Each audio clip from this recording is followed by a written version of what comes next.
Office Wife.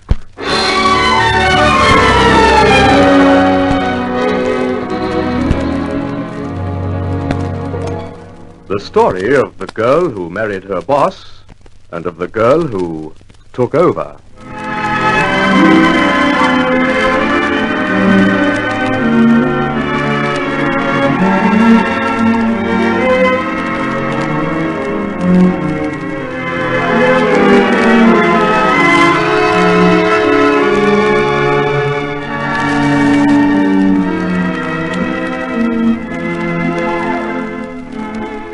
Geoffrey Pilgrim takes up the story again, beginning another episode of Office Wife.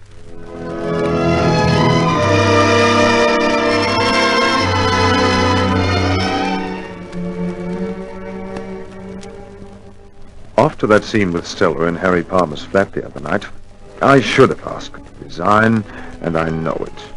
But this morning, when it actually came to saying, out you go, I simply couldn't. You can't say to your secretary, look here, you're fired for trying to get me to make love to you. Like a red in the face merely thinking about it. And it's not the sort of thing you can discuss with anyone, not even your best friend. Anyway, Stella said she was sorry and so forth, and it wouldn't happen again, so all I can do is hope it'll blow over.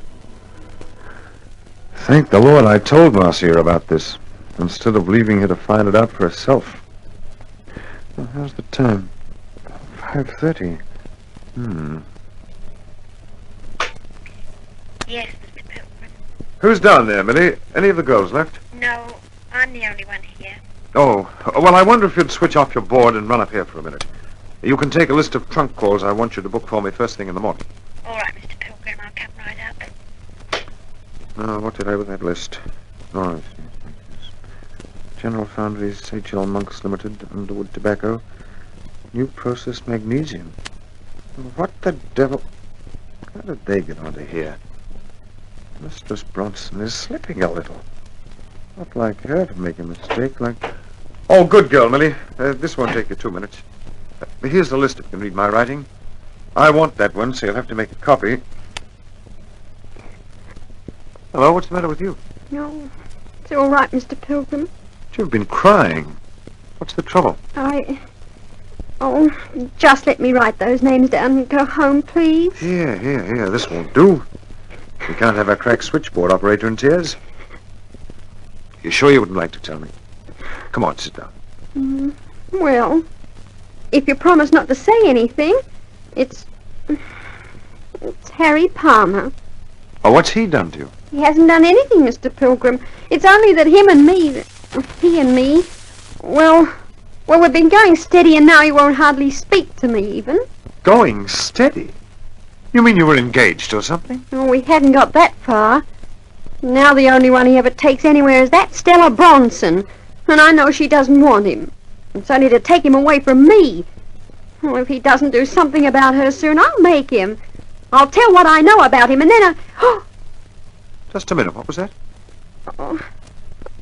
Nothing. I didn't mean anything. What will you tell about Harry Palmer? That doesn't sound too good. Oh, gee, Mr. Pilgrim.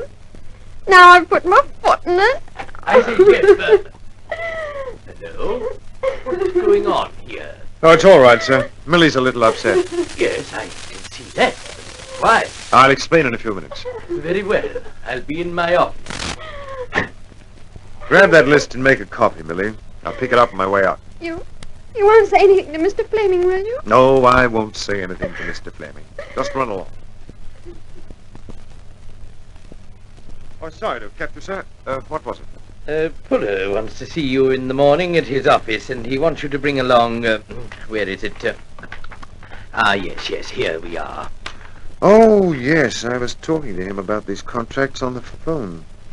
Did he mention any time? You can make an appointment. What was wrong with Millie Moffat? One of her boyfriends has let her down, I think. Why the devil should she come to you? Well, I sent for her to take down a list of trunk calls, and she was howling when she came up. I don't know what this place is coming to, Jeff. Really, I don't. Sometimes I think we're running a Lonely Hearts Bureau, the stories that have been flying around lately. Who's the chap that's breaking Millie's heart? I haven't the faintest idea. Let's hope it's not you, eh? Why should it be, and just what do you mean by that? It's all right. I'm only joking. You'd better run along. If I keep you any later, I'll be getting into hot water with Marcia. Good night, Jeff. Good night, sir. I'll see you in the morning.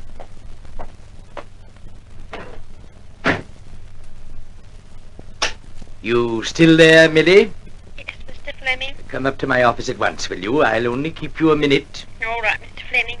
I've got my hat on, but I'll come right up.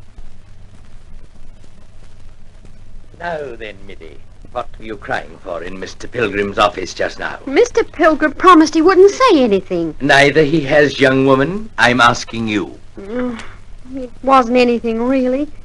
It wasn't anything at all. Well, that's obviously untrue. But what I want to know is, was it anything to do with Mr. Pilgrim? No, it wasn't. Are you absolutely sure of that? Yes, Mr. Fleming. Was it anything to do with some other male member of the staff? Oh, please, Mr. Fleming. I want to go home. So do I. But I'd still like to know why you find it necessary to weep on Mr. Pilgrim's shoulder after the rest of the staff have gone home for the night. Well? He was only being kind. It's nothing to do with anyone here. It's not. Very well, then, very well. There's no need to get upset all over again.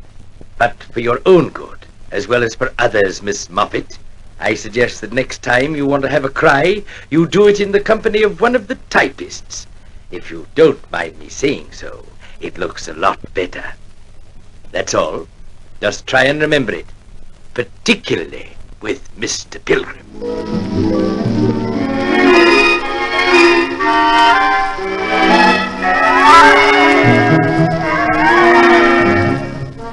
I offer cigarettes, Marcia. Oh, I'm just about finished.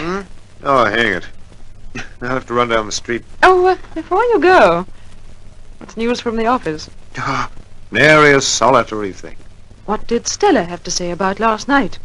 It wasn't mentioned. You don't sound very definite about it. I thought you might have broached the subject to someone about getting rid of her. Oh, Marcia, how can I? What's she done that I can have a fired for? Nothing but get in my hair. Well, it's up to you, darling, to keep your hair out of the way. That sounds charming coming from one's husband. Keep out of my secretary's way. Darling, you know what I meant.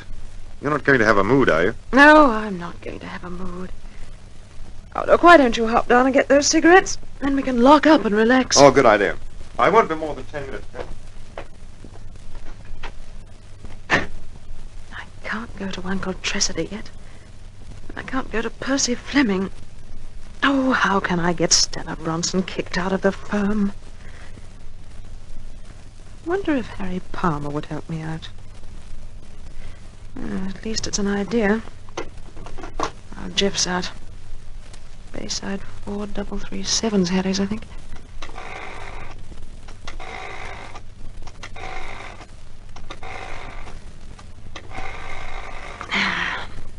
Hope he's home. Hello, Harry? Marcia Pilgrim here. Listen, what are you doing tomorrow? Oh, good. Look, take me to lunch, will you? Sweet man. No, not there. Somewhere where we're not likely to be seen. No, I have not fallen for your irresistible charm. I merely want to see you without half the town knowing. Right, it's a date?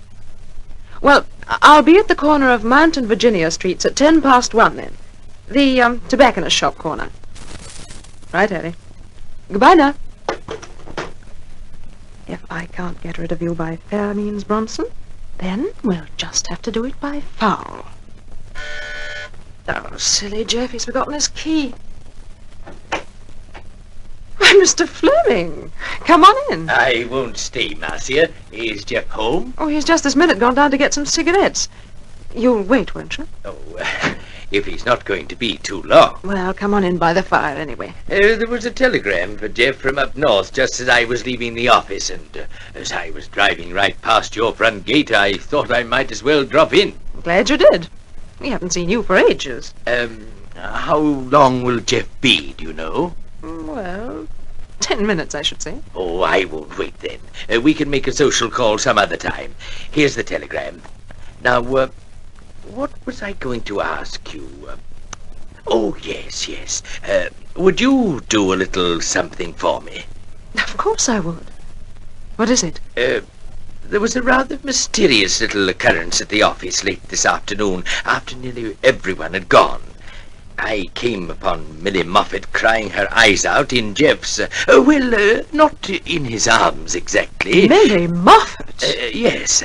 I asked Jeff what was up, and he hedged, you know, and then I tackled Millie, and I couldn't get any sense out of her either. Ask Jeff what it was and let me know, would you, Marcia? It's going behind Jeff's back a bit, I know, but... Millie? Crying to Jeff? Well, you're one of the firm, in a manner of speaking, so I feel this is quite above board. You see, Marcia, there's some kind of hocus-pocus going on at Tressida, Bendigo and Company, and I want to know what it is. Will you see what you can find out? Yes. Yes, I will. All right, then. Don't forget to give Jeff the telegram. Well, I'd better get along, or the wife will be wondering what's become of me.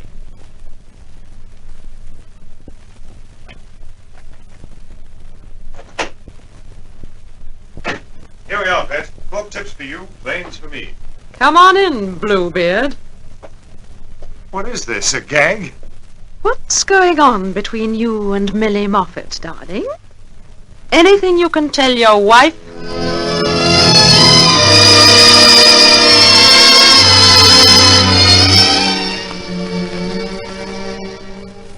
May heaven give me strength. What the devil's going on this time? First Stella Bronson, now Millie Moffat. If Marcia starts raising a new set of issues, I swear I'll wring her neck. She's my wife and I love her. But if I have to go through it all again, this time with a silly little Bobby Soxer instead of Stella Bronson, I'll wring her neck, so help me.